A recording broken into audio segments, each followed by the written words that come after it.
Hi guys and welcome back sa ating channel at sa video na ito, isi-share ko naman sa inyo ang 5 factors to consider kung ikaw ay namimili na ng college or university na papasukan mo. At kung bago ka pa lang sa ating channel, ako nga pala si Captain Marion, isa akong graduate ng Philippine National Police Academy at isa po akong isang police officer. And before ako pumasok ng PNPA, isa akong 3rd year engineering student sa Mapua Institute of Technology or Mapua University sa ngayon. At ginawa ko tong channel na to para makatulong at maka-inspire sa mga kabataan na gusto ring maabot ang mga pangarap nila. And kung gusto mo yung mga content na ganito, please subscribe to our channel para lagi kang updated sa mga videos natin. And bago natin simulan yung topic natin sa video na ito, meron nga pala akong pag-giveaway sa dalawa nating lucky subscriber na mananalo ng 2 PNPA souvenirs. So nandito yung link sa taas kung gusto mong sumali and magkaroon ng chance na makamit yung 2 PNPA souvenirs na yon. And for a short introduction, ang pagpili ng college or university ay isang importanteng bagay para sa mga estudyante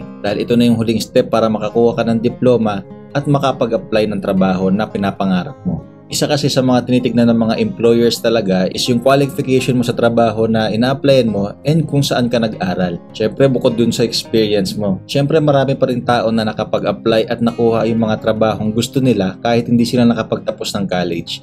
Pero sa channel natin na ito, ini-encourage ko kayo na makapagtapos ng inyong college nang sa ganun makuha nyo talaga yung mga dream professions ninyo. So without further ado, let's start this video. I can do all things through Christ who gives me strength. Hi guys! First on my screen!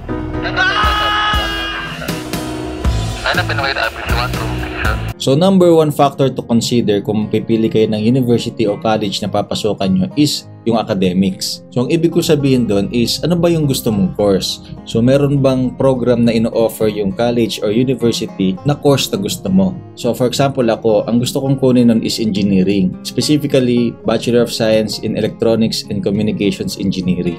Kaya isa sa mga choices ko is yung Mapua Institute of Technology. Kasi merong ino-offer yung MIT that time nung course or nung program na gusto ko. So napakaraming mga engineering schools na magaganda dito sa Pilipinas. Nandyan yung Big 4 syempre. Sa North naman nandyan yung St. Louis University sa Baguio. And syempre kung taga Visayas or Mindanao ka, napakaraming magagandang engineering schools dyan. Pero syempre taga dito ako sa Luzon, kaya isa sa mga factor ko is yung Mapua Institute of Technology talaga. Kaya isa yan sa mga factor na dapat nyong i-consider kung pipili na kayo ng college or university. Kung meron bang ino-offer yung college or university na yon nung program or course na gusto mo. So kung meron ka listahan ng mga college or universities na pinagpipilian, so syempre pwede mo na siyang i-check yung mga universities or college na nag-o-offer ng course na gusto mo. So number 1 factor is yung academics. So number 2 factor to consider is your finances or your family's finances. So most of the time, yung mga parents talaga nagpapaaral sa mga anak nila. So syempre may mga time talaga na hindi kaya ng parents pag-aralin yung mga anak nila sa college, kaya ang nangyayari nag-working student yung mga estudyante. Kaya talagang kailangan i-consider yung finances kasi as early as possible, alam mo na kung kaya ba ng pamilya mo or kung kaya mo na mag-aral doon sa university or college na gusto mong pasukan. So para ma-check mo kung magkano yung tuition fees doon sa mga college or universities na gusto mong pasukan, pwede mong puntahan yun personally or pwede mong tignan sa website ng college or university na gusto mo or pwede mong tignan sa social media nila o kaya doon sa mga Facebook page nila kung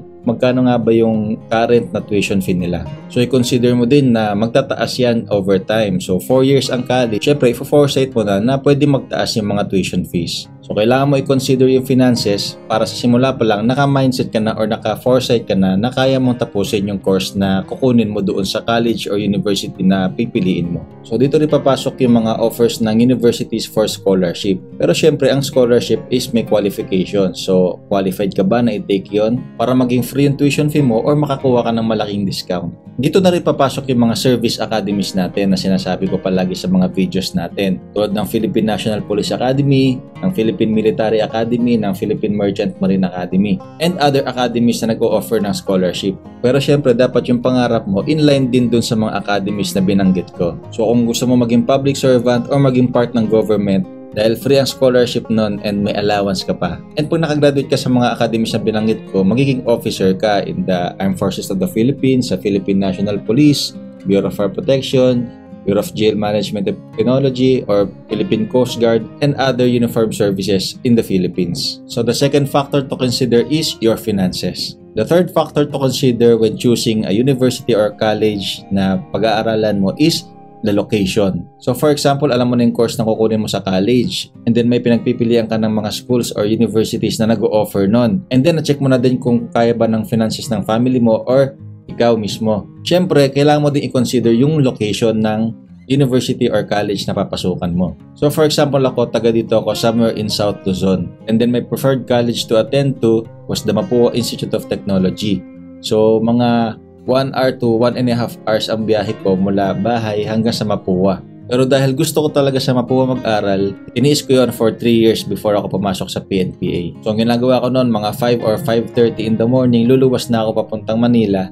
Then mga 3 PM pagkatapos ng klase ko, babalik na ako sa bahay. So, yun ang buhay college ko nung kabataan ko. So, malaking factor yung location sa pagpili ng university na papasukan mo. Pero syempre, may mga ino-offer naman ng mga dormitories or apartments or condominium mas malapit. Pero babalik tayo sa number 2 kung kaya ba ng finances mo or ng family mo. Isa pang dahilan bakit importante yung location is syempre, familiar ka ba sa lugar kung saan nandun yung university na papasukan mo? Or nakapunta ka na ba dun dati? Baka first time mo dun and wala ka pang kakilala. So, kailangan mong pag-isipan niyang mabuti para maiwasan yung paglipat mo ng ibang schools. And syempre, bagong location na naman. So, that's the third factor to consider kung pipili ka ng college or university is the location. The fourth factor to consider in choosing the universities or college is the environment or how does the campus look and feel. So, syempre, pag pipili ka ng university or college, syempre, pupuntahan mo yon para makita mo yung environment doon or yung ambience ng lugar. Pero kasi mga lugar na pag pinuntahan mo or binisita mo, syempre mararamdaman mo na, gusto ko dito mag-aral. Parang ayoko dito, parang ganito. Syempre kasama sa environment yung mga estudyante o yung mga tao sa loob ng campus na yon. Yung environment kasi magja-jive yan sa personality mo dapat. So gusto mo ba ng isang college or university na nasa urban or nasa isang city na maraming tao? Or gusto mo yung isang college or university na parang malayo or nasa rural kung saan malawak tapos maraming greens or maraming halaman, maraming puno? So personal preference na yung environment. So ikaw lang ang makakatiyak dyan sa sarili mo kung talagang sa tingin mo nag-jive sa'yo yung university or college na papasukan mo. So kung meron ka kamag-anak na nakapag-aral na dun sa gusto mong eskwelahan or kaya yung mga relatives din ng mga classmate mo na nakapag-aral na doon sa gusto mong school, pwede kang humingi ng insight sa kanila kung anong environment ang meron doon sa college or university na gusto mong pasukan. Isa din yan sa factor na kinonsider ko before ako pumasok sa Mapua University. So kasi nung binisita namin ng mama ko yung school, doon siya sa Walls of Intramuros. So para sa akin, parang historic tong lugar na to. Pwede kong gawin pag wala akong klase is maglakad-lakad doon sa Walls of Intramuros. Makakita ko ng mga kalesa, tapos yung mga daan na parang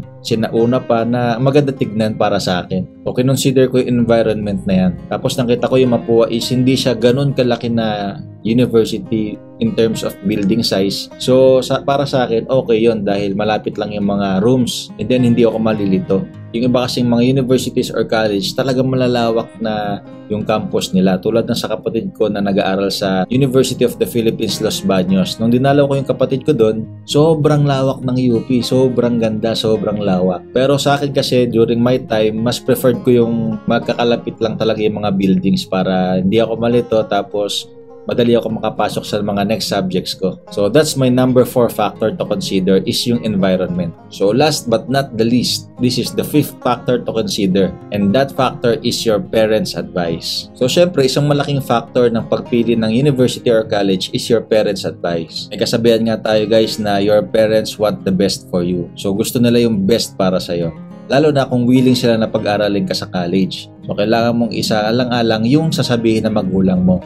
So personally, ang ginawa ko noon, syempre sinulat ko lahat ng mga universities na gusto kong pasukan before. Tapos tinignan ko, binisita namin ng mama ko, isa-isa yung mga universities na yon. And then nung nakapag-decide na ako, sinabi ko sa parents ko na gusto ko mag-aral sa Mapua University. So ang advice naman nila is okay naman sila doon kasi during my time, yung parents ko ang nagpaaral sa akin ng college. Pero kung ang case mo is ikaw ang magpapaaral sa sarili mo or magiging isa kang working student, hindi naman masama na sabihin sa magulang mo na dito ka mag-aaral, dito mo balak mag-aral, or dito ka magtatapos ng pag-aaral. Dahil naniniwala ako na merong magandang sasabihin yung parents mo tungkol sa'yo na advice para sa pag-aaral mo. So wag na wag niyong kakalimutan na isama yung parents niyo sa mga pangarap ninyo dahil kayo ang unang pinangarap ng parents ninyo.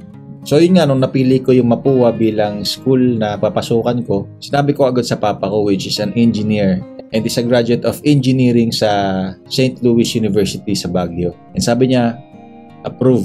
So I was very happy that time na pinayagan niya ako. And then yun na, doon ako nag-aral sa Mapua. So those are my 5 factors to consider when choosing a university or college to attend to. So as a recap, ang number 1 is your academics, number 2 is your finances, number 3 is the location, number 4 is the environment, and number 5 is your parents' advice. So sana nakatulong yung mga factors to consider na yan sa pagpili ninyo ng university or college na papasukan ninyo. Lagi nyo tatandaan na ang pag-aaral sa college will be your last step sa pagkuha ng profession ninyo. Not unless kailangan nyo pa kumuha ng mga specialization after your college. Tulad ng kung gusto nyo mag-law, or kung gusto nyo maging doktor, or gusto nyo kumuha ng masters, or kung gusto nyo kumuha ng doctorate, magtuloy-tuloy na. Pero basically, pag graduate mo ng college, makakapag-apply ka na sa mga companies na gusto mo. Or kung ayaw mo naman maging isang empleyado, pwede ka na magtayo ng iyong business. At least meron ka ng foundation and background dahil nga nag-aral ka ng college. Although napakarami namang businessmen na napaka-successful kahit di sila nag-college, tulad nila Mark Zuckerberg ng Facebook or ni Bill Gates ng Microsoft. Pero syempre sa Harvard pa rin sila nag-aral lang simula. Pero nonetheless, I encourage you pa rin na makapagtapos ng pag-aaral ninyo. Lagi nga sinasabi ng parents ko sa akin, or baka narinig nyo na rin to sa ibang mga magulang or mga kakilala nyo, ang edukasyon ay isa sa mga bagay na walang makakakuha sa'yo. So sana nakatulong tong video na ito. Kung meron kayong comment or suggestions or kung ano man masasabi nyo sa video natin, just comment below and babasahin natin at magre-reply ako sa mga yan. And kung nagustuhan nyo naman tong video nito, please subscribe to our channel and like the video para lagi kang updated sa ating mga bagong labas na content. So sa mga next videos natin, gagawa pa tayo ng mga maraming content about sa pag-aaral, and kung gusto mo naman pumasok sa mga academies, marami akong content dito sa mga links na to na pwede mong tignan. So yun lang, God bless sa inyo and stay inspired.